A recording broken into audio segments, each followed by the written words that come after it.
Gue heran banget nih ya sama temen gue. Kalau diajak puasa nih, males banget. Mau puasa wajib kayak bulan puasa, mau puasa sunnah Senin Kamis, apalagi puasa Daud, gak mau banget. Alasannya, Sar, nanti gue lemes banget, nanti gue haus, lapar, apalagi gue ini punya penyakit emah. Nah, tapi di satu sisi gue punya informasi katanya puasa ini bisa menyembuhkan emah loh. Coba, mana ya yang bener? Coba kita tanyakan langsung ke narasumber yang lebih terpercaya dan bisa menjawab secara profesional. Makanya pantengin kita terus di Asikin Aja.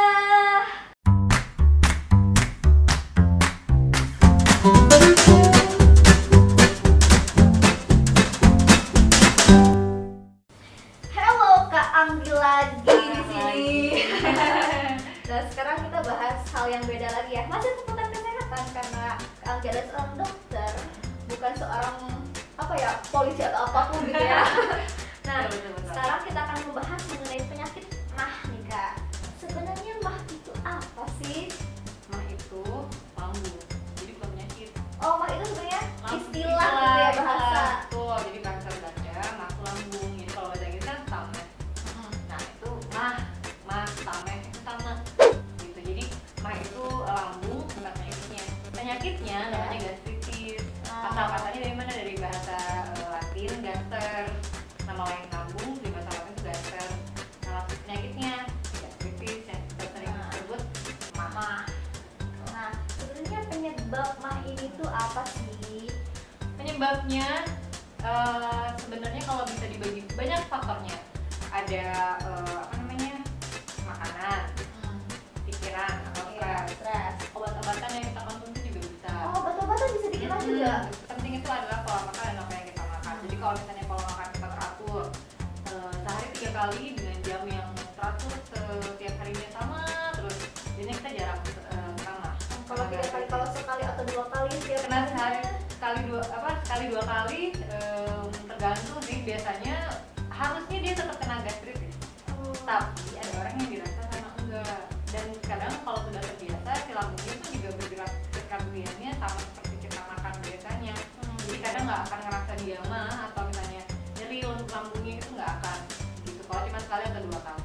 Kalau misalnya kita teratur nih biasanya 3-4 kali gitu.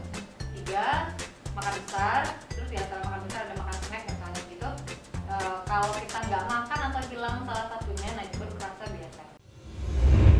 Nah, bicara soal mah nih dan puasa, kan biasanya banyak orang kalau ditanya bulan puasa, kamu puasa nggak? Nggak ah, takut mah gitu kan, takut lemes gitu. Nah, sebenarnya emang puasa itu bikin mah parah atau bisa malah menyembuhkan atau gimana sih? Kalau puasa kita kan bukanya teratur, pasti maghrib buka makan, sama terus habis sholat taraweh misalnya makan lagi ngemil, kemudian sahur kita makan. Jadwal banget lah ya, schedule-nya teratur gitu. Teratur. Tapi kenapa kok kita ngerasanya mahnya jadi nggak kambuh? Sebenarnya gastritisnya tetap ada karena kita udah kosong perutnya selama 14 jam. Makanya kalau kita berbuka tuh manis dulu, sedikit dulu, baru kita maghrib misalnya sholat maghrib baru makan yang besar gitu. Perut kita adaptasi dulu sama makanan yang masuk. Tetap ada gastritis, cuman nggak akan rasanya lebih sakit daripada yang kita pas makan nggak makan.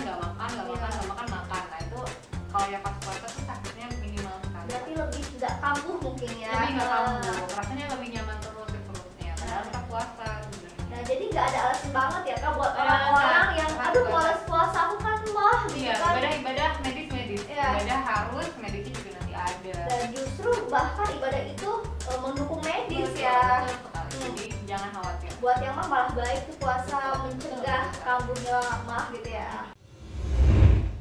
Tadi kan katanya kan kalau puasa itu bagus untuk kesehatan, apalagi untuk yang punya mah ya. Tapi sebenarnya puasa sendiri ada efek negatifnya nggak sih Kak? Ada. Apa itu? Apa coba? Ayo, Apa jadi coba? penasaran ya. Apa coba? Dehidrasi. Dehidrasi. Oh, kirain efeknya. Haus.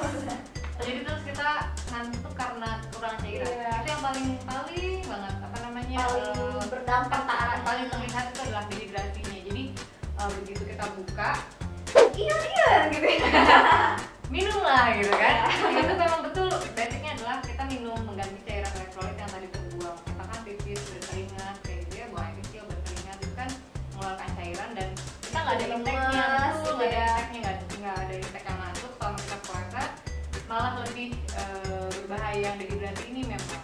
Lebih bahaya. Lebih bahaya daripada kita kelaparan gitu. Jadi dehidrasi harus cepat diatasi. Jadi ketika kita berbuka ya kita harus lebih banyak minum. Betul. Jadi buru-buru minum daripada makan misalnya. Jadi ini sebenarnya puasa itu baik untuk kesehatan, hanya saja ingat di dehidrasinya ya. Cara mencegahnya ada. Gimana tuh Kak? Jadi waktu kita kan puasa itu siang dan aktivitas nih, itu kan lamanya 12 sampai 14 jam. Kalau kita punya mindset tidur malam itu kan kita nggak minum nggak makan. Kalau bedanya tidur kan 8 jam, nah kita menambah 6 jam dengan tidak minum berarti sama seperti kita waktu siang makan dan beraktivitas, malamnya kita minumnya banyak. Jadi sama aja kalau kita biasanya malam nggak minum, siangnya minum, ini diganti malamnya minum. Karena nanti kalau misalnya kita habis taraweh tidur misalnya jam 10 jam 11 bangun lagi jam 3 jam 4 itu kan cuma beberapa jam. Sahur pun kita tetap minum kan? Itu mencegah dehidrasi sekali kalau kita. Berarti bisa diatasi ya tadi dehidrasi. Jadi dehidrasinya bisa diatasi dengan banyak minum. Nah, jadi Kak, informasi bahwa puasa ini bisa meringankan gejala mah adalah fakta. Kalau kalian masih penasaran nih sama puasa dan mah yang tadi kita bahas, atau pengen informasi hoax atau disinformasi lain yang ingin kita klarifikasi, boleh langsung komentar di bawah ya.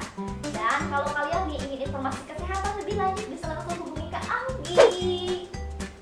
Ingat ya, satu hal yang bakal terus gue bilang, kalau kalian ketemu sama informasi hoax, disinformasi, dan kegagalpahaman lainnya, jangan dihadapi dengan marah-marah apalagi sampai jontok-jontokan. Mending kita klarifikasi bareng-bareng dengan asik menarik bersama di Asik Kita Aja.